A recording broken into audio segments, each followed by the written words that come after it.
Orient bell tiles studio से आप देख रहे हैं एबीपी न्यूज। नमस्कार, मैं हूं प्रतिभा मिश्रा। दिन की हर बड़ी खबर के साथ आइए शुरू करते हैं भारत की बात। शुरुआत उन खबरों से जिन पर विस्तार से करेंगे चर्चा। आज हमारी कवर स्टोरी में एक मुहिम होगी और मुहिम ये कि मध्य प्रदेश के बदजुबान मंत्री विजय शाह का इस्तीफा कब होगा और कैसे सुप्रीम कोर्ट ने विजय शाह के बयान पर फटकार लगाई है, ये भी आपको दिखाएंगे। विजय शाह को शर्मनाक बयान दिए हुए लगभग 90 घंटे हो चुके हैं। हाई कोर्ट लगातार विजय शाह के खिलाफ सख्त रुख अख्तियार किए हुए है। फिर भी मंत्री पर मेहरबानी क्यों हो रही है, इसका विश्लेषण आज हम करेंगे। तीसरी खबर में बात तुर्की की होगी।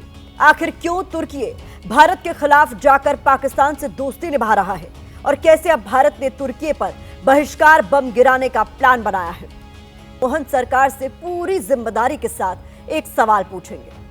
सवाल ये कि बदजुबान, बेशर्म और कुंठित सोच वाले मंत्री कुंवर विजय शाह का इस्तीफा कब होगा। मोहन सरकार आखिर किस मुहूर्त का इंतजार कर रही है। बयान को दिए हुए लगभग 90 घंटे बीत चुके हैं। मध्य प्रदेश हाईकोर्ट की जबलपुर बेंच के निर्देशों पर विजय शाह के खिलाफ एफआईआर दर्ज हो चुकी है। हालांकि एफआईआर दर्ज करने में भी पुलिस ने कैसा मजाक किया है, वो भी हम आपको बताएंगे। सुप्रीम कोर्ट भी विजय शाह के बयान को लेकर कड़ी फटकार लगा चुका है। फिर भी मध्य प्रदेश की मोहन सरकार मौन साध कर बैठी है। मोहन सरकार शायद ये सोच रही है कि देश की संसद ही इस्तीफे को लेकर कोई कानून पारित कर दे, उसके बाद ही कोई कदम उठाया जाए। ये तो हद ही हो गई। आज एबीपी न्यूज संवाददाता अंबुज पांडे ने सीएम मोहन यादव से विजय शाह को लेकर सवाल पूछा तो मुख्यमंत्री ने अपनी सहूलियत के हिसाब से बोल दिया और कार्रवाई की बात से किनारा कर गए। शाह का इस्तीफा होगा, इस बारे में सब बता चुके हैं तुमको भैया। सब ऑलरेडी कोर्ट के निर्देश का पालन करेंगे। सब बता चुके हैं तुमको भैया। सब ऑलरेडी कोर्ट के निर्देश का पालन करेंगे। विजय शाह के बयान पर किसी से बोलते नहीं बन रहा। इस बीच एमपी बीजेपी प्रभारी महेंद्र सिंह ने पार्टी के राष्ट्रीय महामंत्री बीएल संतोष से मुलाकात की है। इसमें विजय शाह को लेकर मंथन किया गया है। उधर कांग्रेस ने इसे बीजेपी के खिलाफ बड़ा मुद्दा बना लिया और विरोध प्रदर्शन शुरू कर दिया है। वैसे सबसे पहले भारत की बात में ही 13 मई को हमने विजय शाह के इस बेहुदा, घटिया और शर्मनाक बयान को देश के सामने रखा। इसके बाद बयान पर सियासी घमासान शुरू हो गया। विपक्ष की तरफ से इस्तीफे की मांग होने लगी, लेकिन पुलिस ने कोई कार्रवाई नहीं की। बाद में मध्य प्रदेश हाईकोर्ट ने इस पर स्वतः संज्ञान लिया। तब जाकर विजय शाह का आतंकवाद को बढ़ावा देने वाला यह बयान सुर्खियों में आया। अब तो मसला सुप्रीम कोर्ट तक जा पहुंचा है, जिस पर आज सुनवाई हुई और कल फिर एक बार सुनवाई होगी।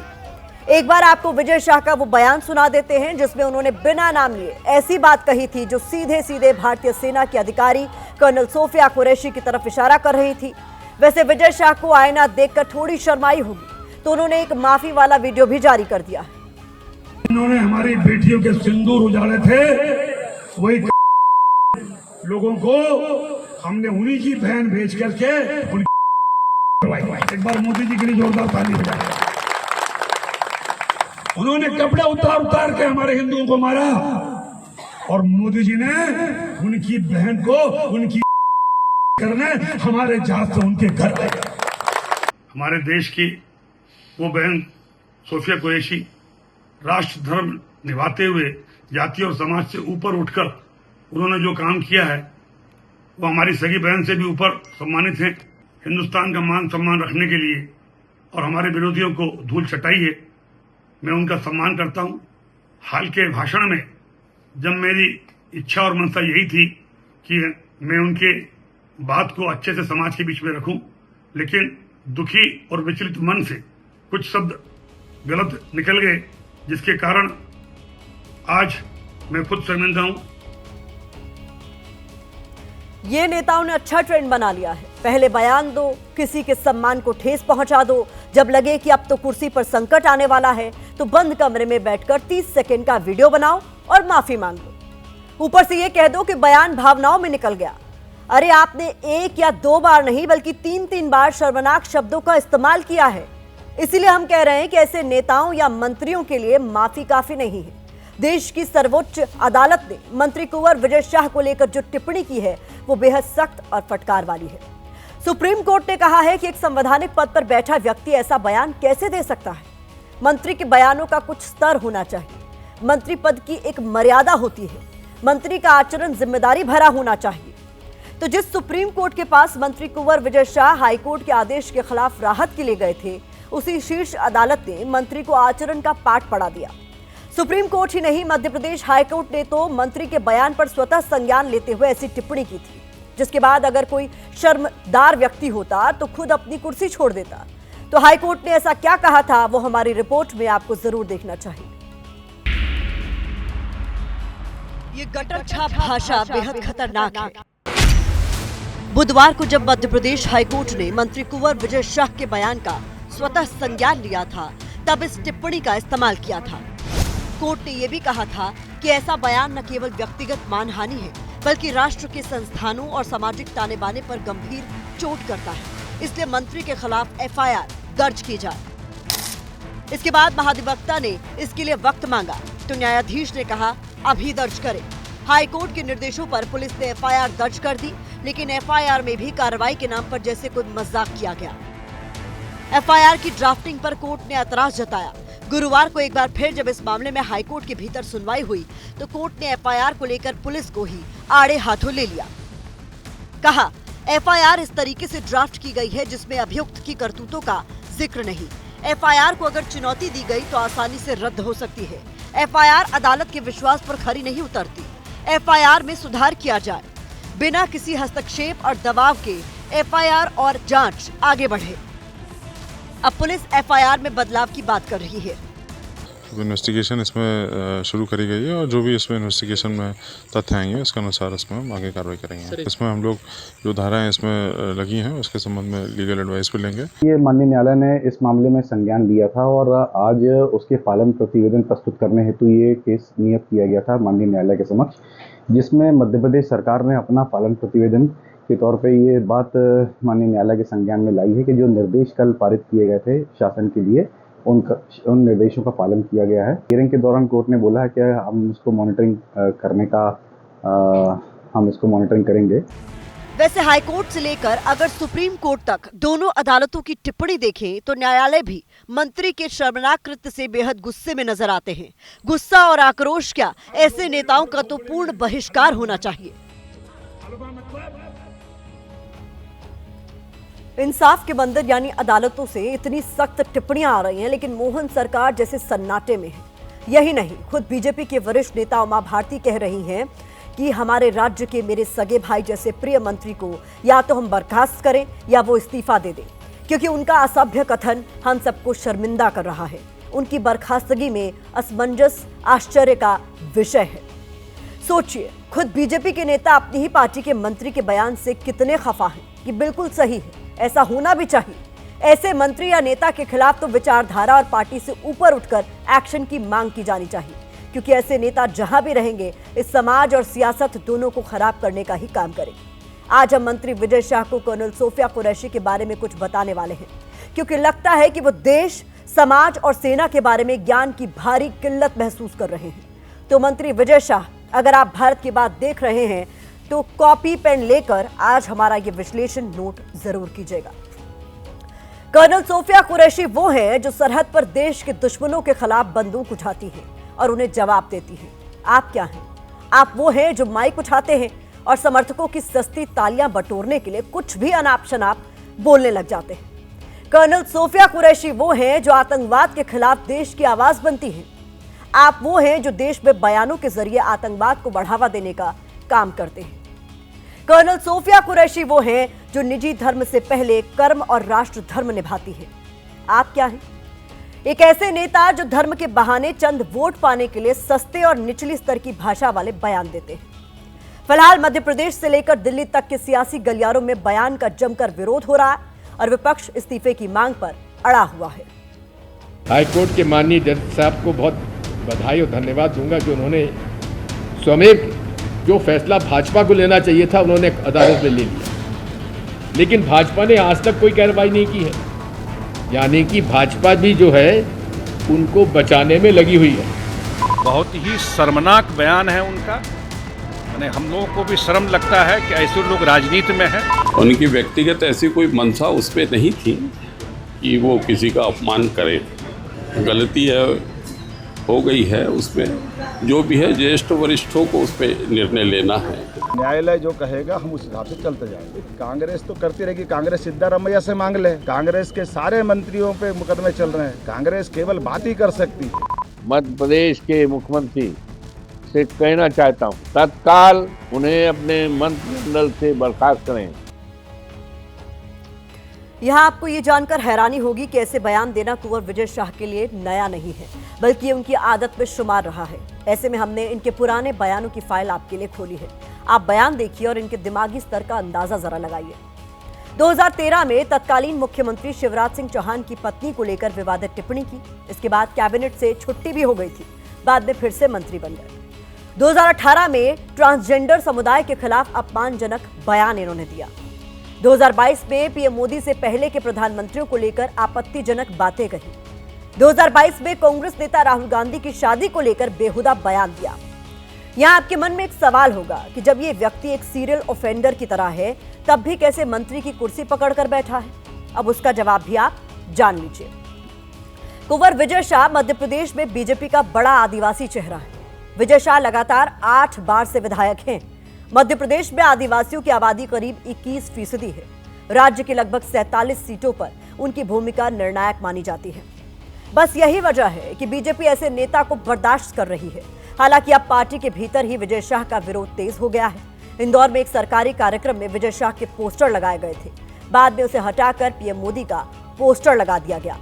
इस बीच आज एक और विवाद उस वक्त खड़ा हो गया जब विजय शाह पर हमला बोलते हुए समाजवादी पार्टी के महासचिव राम गोपाल यादव ने विंग कमांडर व्योमिका सिंह पर जाति सूचक टिप्पणी कर दी। सुनिए पहले उन्होंने कहा क्या। आपको बता दूं कि व्योमिका सिंह हरियाणा की जाकर और एयर मार्शल भारती पूर्णिया के यादव हैं। रामगोपाल यादव के बयान पर यूपी के सीएम योगी आदित्यनाथ ने हमला बोला है। उन्होंने एक्स पर लिखा है कि समाजवादी पार्टी के राष्ट्रीय महासचिव द्वारा एक वीरांगना बेटी को जाति की परिधि में बांधना न केवल उनकी पार्टी की संकुचित सोच का प्रदर्शन है, बल्कि सेना के शौर्य और देश की अस्मिता का भी घोर अपमान है। फिलहाल यही कहा जा सकता है कि हर चीज की एक हद होती है। सेना को धर्म और जाति से जोड़ना कहीं से भी सही नहीं है। आइए बढ़ते हैं आगे और अब अपनी दूसरी खबर का हम रुख करते हैं। कल हमने भारत की बात में पाकिस्तान और तुर्की के नापाक गठजोड़ से पर्दा उठाया था। आज हम इस खबर को और ज्यादा विस्तार दे रहे हैं। ऑपरेशन सिंदूर के दौरान आतंकिस्तान ने तुर्की के ड्रोन से भारत पर हमला किया था। इसके सबूत भारत ने पूरी दुनिया को दिखाए हैं। तुर्की ने जिस तरह से पाकिस्तान की मदद की है, अब उससे हमारे देश में तुर्की को लेकर गुस्सा है और बॉयकॉट टर्की अभियान जोर पकड़ रहा है। लेकिन इस खबर का एक पहलू और है और वो है राजनीति। तुर्की के बहिष्कार को लेकर जनता तो एकजुट है, लेकिन लगता है हमारे देश के नेता एकजुट नहीं है। हम ऐसा क्यों कह रहे हैं उसे भी समझिए। दरअसल कांग्रेस नेता जयराम रमेश और पवन खेड़ा ने एक प्रेस कॉन्फ्रेंस की थी। इस प्रेस कॉन्फ्रेंस में पत्रकारों ने तुर्की और अजरबैजान के बहिष्कार को लेकर सवाल पूछा था, जिस पर जयराम रमेश और पवन खेड़ा कंफ्यूज नजर आए और एक दूसरे के साथ माइक पासिंग गेम खेलने लगे। जब दोनों नेताओं को सवाल का कोई जवाब नहीं मिला तो बस इतना कहकर पल्ला झाड़ लिया कि पार्टी जल्द ही इस सवाल का जवाब देगी। अब बीजेपी इसी पर सवाल उठा रही है कि क्या कांग्रेस भारतीयों की भावनाओं के साथ नहीं है, जिसको लेकर राजनीतिक पारा हाई है। बॉयकॉट का एक ट्रेंड चल रहा है। दो देशों को खासतौर पर उनकी चीज़ों को वहाँ जाना आना, उन पर बॉयकॉट, क्या कांग्रेस पार्टी उसका समर्थन करती है? पहले सवाल का जवाब मैं दूंगा, दूसरे का मेरे वरिष्ठ साथी देंगे। Thank you. Turkey boycott, Turkey के बाइकाट पे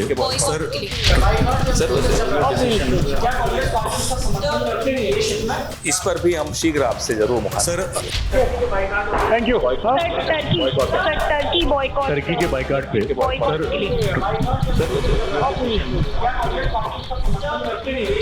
इस पर भी हम शीघ्र आपसे जरूर मुखातिब। सर शांत बैठेंगे उससे में ज़्यादा ठीक है। अगर इसमें कहीं ना कहीं अगर कुछ भी इस तरह का बोलेंगे तो देश की जनता समय आने पर उनको ठीक से जवाब देने का करती है। ये बहुत चौंकाने वाली बात है।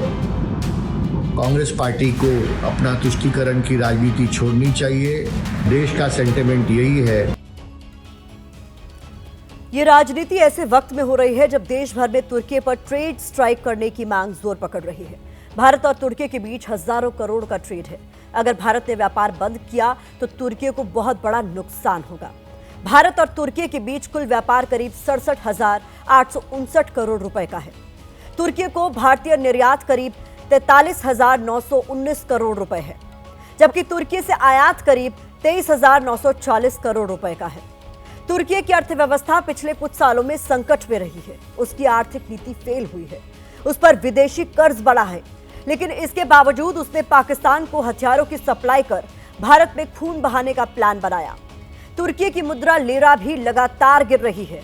ऐसे में अगर भारत की तरफ से ट्रेड स्ट्राइक हो जाती है तो उसे बहुत बड़ा नुकसान होगा।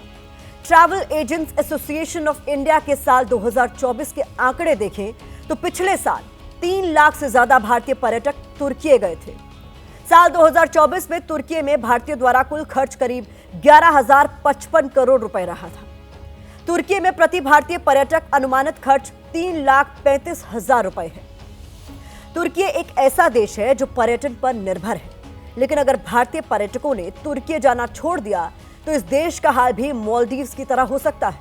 रिपोर्ट्स के मुताबिक अगर भारत के टूरिस्ट तुर्की का बहिष्कार करते हैं तो इससे तुर्की को 2,000 करोड़ रुपए से ज्यादा का नुकसान हो सकता है। डेस्टिनेशन वेडिंग के लिए भी भारतीय बड़ी संख्या में हर साल तुर्की जाते हैं।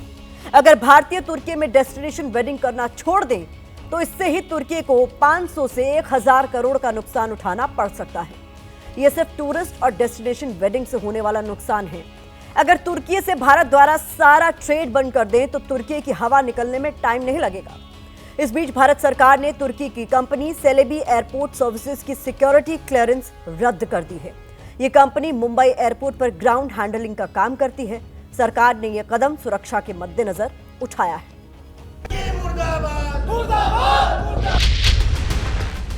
भारत ने पहले आतंकिस्तान को बारूदी घाव दिया,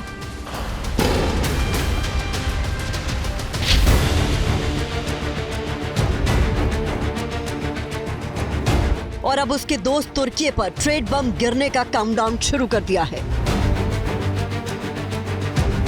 जिसका पहला स्टेप भारतीय व्यापारियों और लोगों ने उठाया है। पुणे में व्यापारियों ने तुर्की से आयात होने वाले सेबों की बिक्री बंद कर दी है। उदयपुर के व्यापारियों ने तुर्की से मार्बल का आयात बंद करने का फैसला किया है। तुर्की में फिल्मों की शूटिंग पर रोक की मांग भी हो रही है। बहुत बड़ी संख्या में लोगों ने होटल रिजॉर्ट की बुकिंग कैंसिल कर दी है। जेएनयू का तुर्की की इनोनू यूनिवर्सिटी से समझौता रद्द हो गया है। भारत से अब सिर्फ एक ही आवाज सुनाई दे रही है, तुर्की का बॉयकॉट।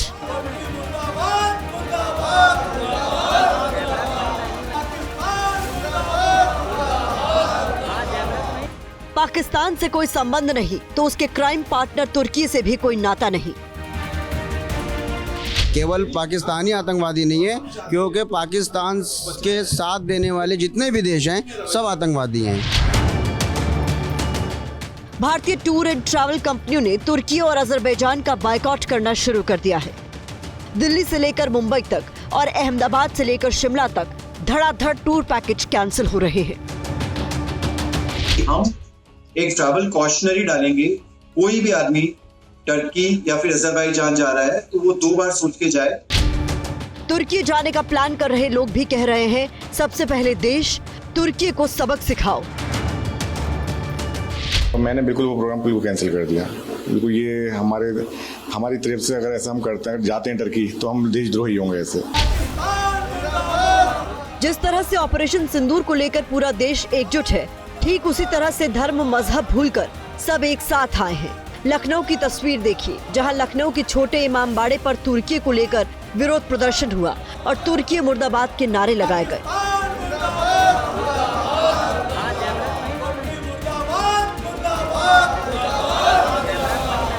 जब गुज़श्ता साल तुर्की में ज़लज़ला आया था, उनकी मदद की गई थी उनको बचाने के लिए, लेकिन बड़े अफसोस की बात यह है कि हमने उनको मदद के लिए हाथ बढ़ाया, मदद पहुंचाई, वो हमको मारने के लिए हमारे दुश्मन मुल्क पाकिस्तान को ड्रोन दे रहे हैं। भारत के कदम से तुर्की को बहुत बड़ी चपत लग सकती है।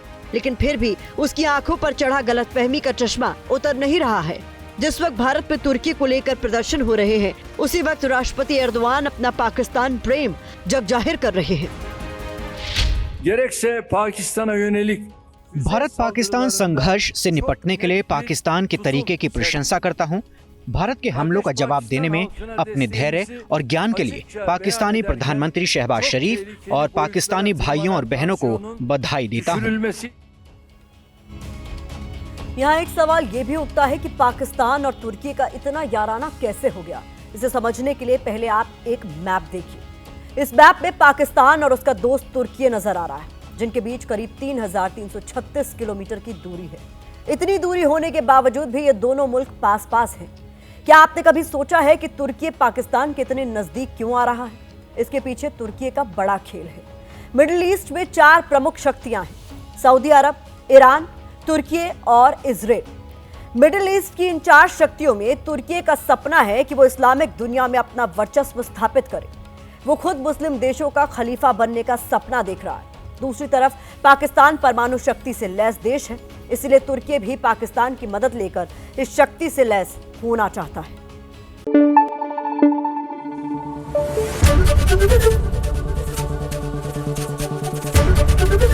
एबीपी न्यूज आपको रखे आगे।